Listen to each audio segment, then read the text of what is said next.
This is KC8ZKI. I'm here filming the repair of a Hy-Gain Super Penetrator 500. This is a brand new Penetrator 500, the second one this week. We took the first one back, called and talked to Hy-Gain. They said they were not sure what it could be. Take it back, get another one. So we got another one. And this one measures 33 megahertz resonance at the length that it should measure for 10 meters. So we took it apart and we found this.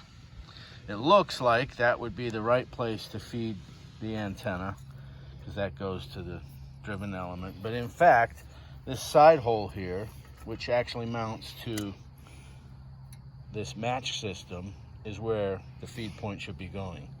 The idea being, you feed it here through this side hole, it travels through the match, which is an inductor, which adds length to the antenna.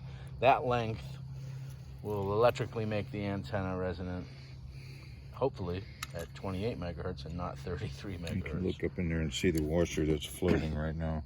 And so this is part one.